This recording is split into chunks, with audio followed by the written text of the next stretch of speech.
नमस्कार दोस्तों। कल जो पढ़ा था उसी कड़ी को जारी रखते हुए आज एक बार फिर से वहीं से प्रारंभ करते हैं। यह प्रश्न पूर्व परीक्षा में आए हुए हैं, इसलिए बहुत ज़्यादा महत्वपूर्ण हो जाते हैं। तो चलिए शुरू करते हैं। इसके अंदर पहला प्रश्न है, मनोविकार सूचक शब्दों, वाक्यांशों तथा वाक्यों के अंत में किस चिन्ह का प्रयोग है वो किया जाता है। विकल्प है विस्मयबोधक, प्रश्नवाचक, अर्धविराम, अल्पविराम। तो इसका सही उत्तर है वो होगा विस्मयबोधक। विस्मयबोधक चिन्ह का ये होता है सिंबल, और प्रश्नवाचक चिन्ह ये होता है, और अर्धविराम है वो ये होता है, और अल्पविराम ये होता है। ये है अर्धविराम। क्या होता है? ये वाक्य के अंदर जहाँ थोड़ा सा ठहराव होता है, और इसके अंतर्गत अल्प विराम से ये अधिक रुकता है और पूर्ण विराम से कम रुकता है। पूर्ण विराम से कम रुकता है, तो वो अर्धविराम होता है। मनोविकार सूचक शब्दों, वाक्यांशों तथा वाक्यों के अंत में विस्मय बोधक चिन्ह का प्रयोग होता है। जैसे ओहो मेरा सिर फटा जा रहा है। जिस वाक्य में किसी प्रकार के प्रश्न किए जाने का बोध हो वहाँ प्रश्नवाचक चिन्ह का प्रयोग होता है। जैसे तुम्हारा नाम क्या है। शुद्ध वर्तनी वाले शब्द का चयन कीजिए। प्रागैतिहासिक, प्रागैतिहासिक, प्राग ऐतिहासिक, प्रागैतिहासिक। तो इसका सही उत्तर है वो होगा प्रागैतिहासिक। विकल्प नंबर 2। ये किन किन शब्दों से मिलकर के बना है? इसके अंदर प्राक है वो उपसर्ग है, प्राग उपसर्ग है। इतिहास इसका मूल शब्द है, और इक इसके अंदर प्रत्यय है। इक जहाँ प्रत्यय जुड़ जाता है तो वो पहला स्वर है वो वर्दी के अंदर बदल जाता है। तो इतिहास के अंदर इक जैसे जुड़ा तो ऐतिहासिक बन गया, और इसके अंदर आगे उपसर्ग प्राग जुड़ा तो प्राग ऐतिहासिक है वो शब्द का निर्माण हो गया। प्राग ऐतिहासिक शब्द शुद्ध वर्तनी वाला शब्द है। शेष विकल्पों में शब्द है वो ऐसे होता है। स्थिर शब्द का पर्यायवाची शब्द है स्थिरता, निश्चलता, अडिग, दृढ़ता। तो इसका सही उत्तर होगा अडिग। स्थिर शब्द का पर्याय अडिग है। स्थिर शब्द के अन्य पर्याय है निश्चल। निश्चलता नहीं होता है, यहाँ निश्चलता दिया हुआ, जबकि निश्चल, दृढ़, स्थायी, स्थावर आदि होते हैं। अगला प्रश्न है, निम्नलिखित में से शुद्ध वाक्य कौन सा है वो हमें वो चयन करना है। स्नेहा ने गीत की 2-4 लड़ियां गाई। क्या लड़ियां शुद्ध शब्द है? नहीं। इसका तो सीधा ही दिख रहा है कि लड़ियां नहीं होगी, यहाँ पे होगी कड़ियां। स्नेहा ने गीत की 2-4 शुद्ध 2-4 कड़ियां गाई। परीक्षा की प्रणाली बदलना चाहिए। परीक्षा अपने आप में एक स्त्रीलिंग शब्द है, इसलिए यहाँ पे बदलनी चाहिए। यह शुद्ध है। हमें क्या करना है? शुद्ध छांटना है। मुझे बड़ी भूख लगी है। क्या भूख का आकार कोई निश्चित है क्या? पहाड़ के जैसा? नहीं, ये बड़ी नहीं होगा। यहाँ पे मुझे बहुत भूख लगी है, बहुत है वो शुद्ध होगा। तो इसका मतलब हमारा प्रश्न विकल्प नंबर है वो 4 है वो एकदम सही है। केरल हिंदी भाषी प्रांत है। ठीक है, ये वाक्य शुद्ध है। शेष में सना ने गीत की 2-4 कड़ियां गाई। परीक्षा की प्रणाली बदलनी चाहिए। मुझे बहुत भूख लगी है। चलिए अगला प्रश्न है, हिमवान का पर्यायवाची शब्द है हिमवर्षा, हिम, हिमाद्री, हिम मानव। तो इसका सही विकल्प होगा हिमाद्री। सही विकल्प होगा हिमाद्री। हिमवर्षा तो होती है बर्फ का गिरना।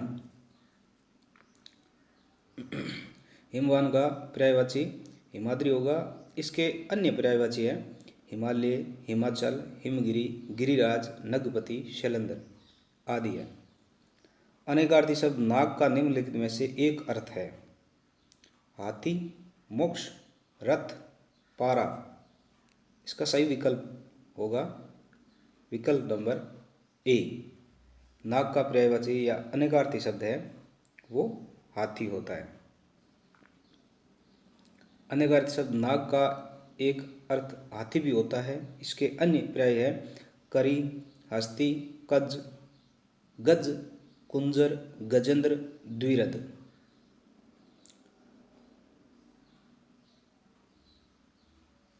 अगला प्रश्न है मुहावरे एवं लोकोक्तियां। गुल्लर का फूल होना, मुहावरे का अर्थ है वो बताना। लाल पीला होना, अत्यधिक सुंदर होना, विवरण होना, दुर्लभ होना। तो इसका सही उत्तर है होगा दुर्लभ होना, अर्थात न दिखाई पड़ना। इसका वाक्य के अंदर प्रयोग करें तो जैसे आप कह सकते हैं कि आज के युग में लक्ष्मण जैसा भाई मिलना गुल्लर के फूल के समान हो गया है। यानी वो चीज जिसका मिल पाना असंभव सा प्रतीत होता है। गुल्लर का फूल होना मुहावरे का अर्थ दुर्लभ होना है, जबकि लाल पीला होना मुहावरे का अर्थ क्रोधित होना है। आगे प्रश्न है इत्यलम में कौन सी संधि है? इत्यलम में कौन सी संधि है? यण, गुण, वृद्धि, दीर्घ। इसका सही उत्तर होगा यण संधि है। इसका विच्छेद होगा इति धन अलम। इति धन अलम।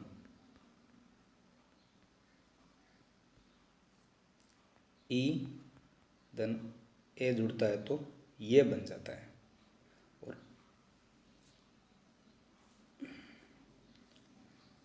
ठीक है,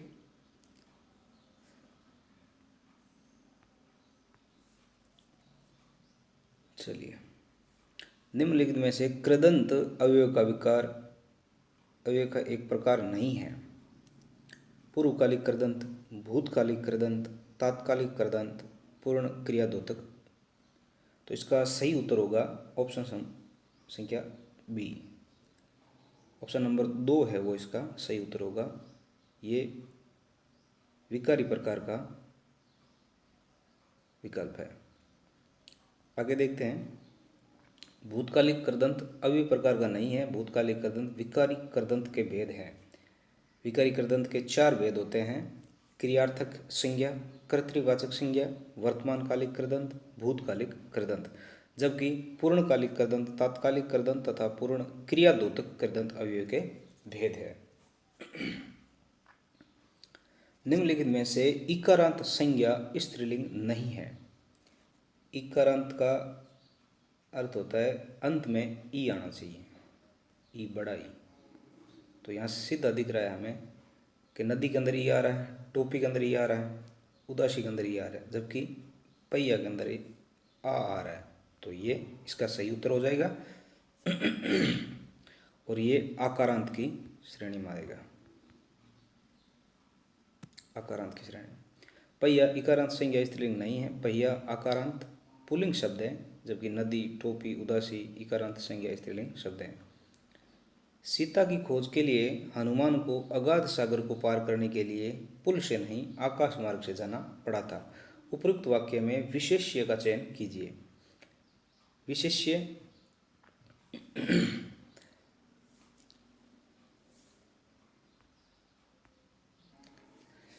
विशेष्य वो होता है जो जिस शब्द की विशेषता बतलाई जाती है उसे विशेष्य कहते हैं, और विशेषता बताने वाले शब्द को विशेषण कहते हैं। तो यहाँ सीता की खोज के लिए हनुमान को अगाध सागर को पार करने के लिए पुल से नहीं आकाश मार्ग से जाना पड़ा था। तो सागर क्या है? सागर सागर की विशेषता बता रहा है, यानी सागर सागर क्या था? अगाध था, बहुत बड़ा था सागर। तो इसलिए इसका विकल्प है वो सी है, विकल्प एकदम सही होगा। उपरोक्त वाक्य में सागर विशेष्य है और अगाध विशेषण है, यानी सागर की विशेषता बता रहा है, वो होगा विशेष्य।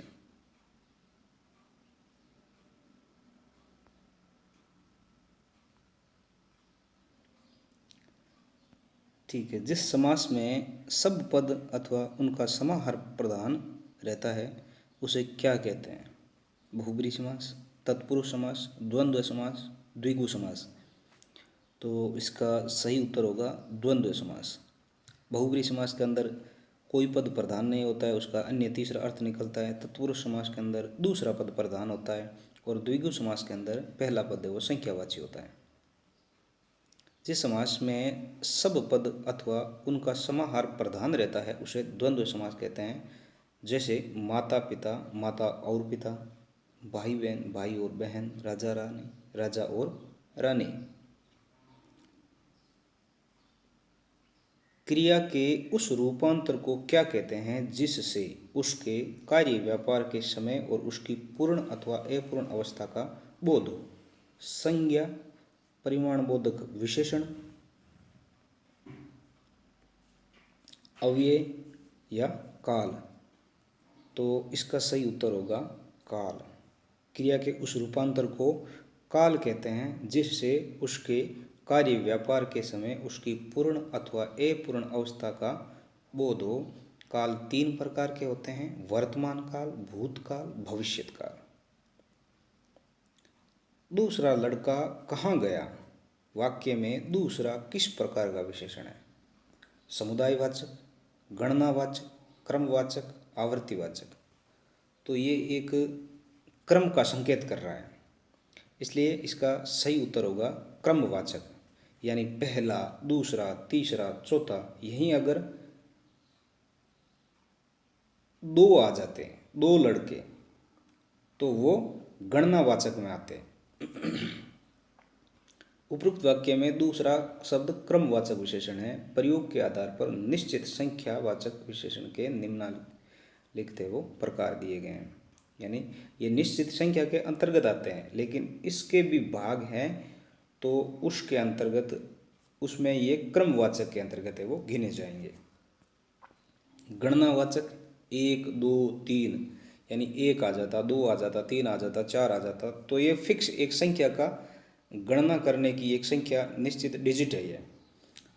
जबकि पहला, दूसरा, तीसरा, चौथा, पांचवा, ये एक सीक्वेंस क्रम का है वो बोधक है, क्रम को सूचित करते हैं ये। तो पहला, दूसरा, तीसरा ये क्रमवाचक विशेषण है। समुदायवाचक विशेषण दोनों, तीनों, चारों, पांचों जो भी है, प्रत्येक बोधक विशेषण, प्रत्येक, हर एक, दो दो आदि। निम्नलिखित शब्दों में फारसी भाषा के शब्द है वो बताने हमें कौन से? अदालत, सिफारिश, चश्मा, तारीख। तो इसमें अदालत विकल्प नंबर सी, चश्मा है वो फारसी भाषा का शब्द है। अदालत और तारीख तो अरबी भाषा के शब्द है, ये श्योर है। सिफारिश भी अरबी भाषा का शब्द है वो माना जाएगा। अनंग शब्द में कौन सा उपसर्ग है?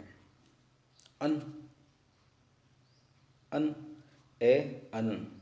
तो इसका उपसर्ग है वो ये होगा अनधन अंग। व्यंजन संधि के अंतर्गत ये उपसर्ग माना जाएगा। विकल्प नंबर 2। अनंग शब्द में अन उपसर्ग है। अनंग शब्द अन प्लस अंग शब्द से मिलकर बना है, यहाँ व्यंजन संधि का उदाहरण है। निम्नलिखित में से कौन सा शब्द है वो स्त्रीलिंग है? हाथी मर गया, मोती चमक रहा है, पानी गिर गया, नकेल कसी जा रही है। विकल्प नंबर 3, 4 सॉरी, इसका सही उत्तर होगा 4 नंबर, नकेल।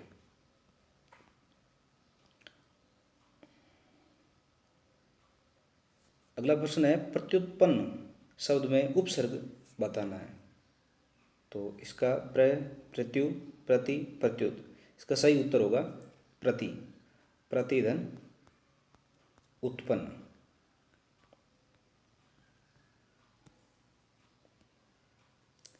कर्म कारक की विभक्ति है। कर्ता ने कर्म को।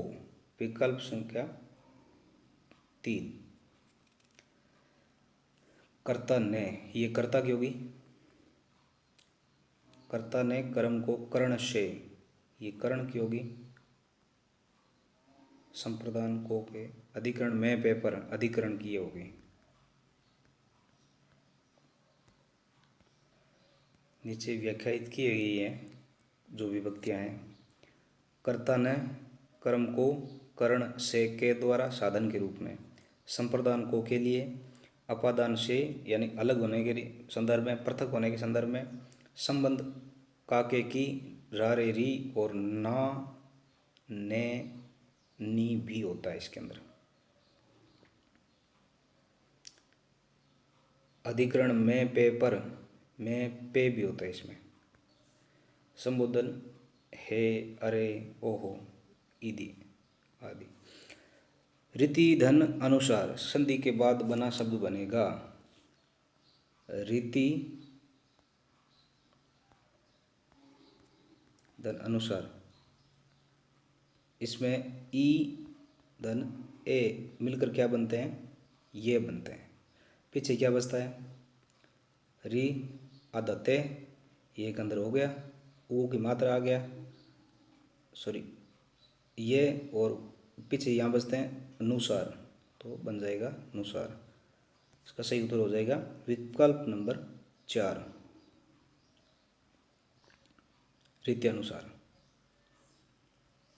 अत्याचार अतिधन आचार, अत्यावश्यक अतिधन आवश्यक। जिस शास्त्र में शब्दों के शुद्ध रूप और प्रयोग के नियमों का निरूपण होता है उसे क्या कहते हैं? पिंगल शास्त्र, भाषा शास्त्र,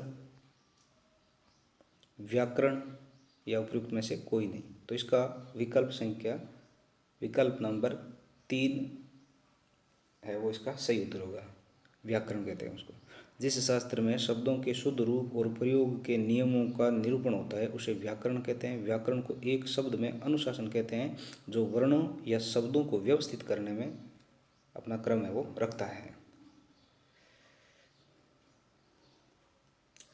धन्यवाद दोस्तों। अब मेरे चैनल को ज़्यादा से ज़्यादा शेयर करें, सब्सक्राइब करें। मिलते हैं नेक्स्ट वीडियो के साथ, तब तक के लिए नमस्कार, जय हिंद।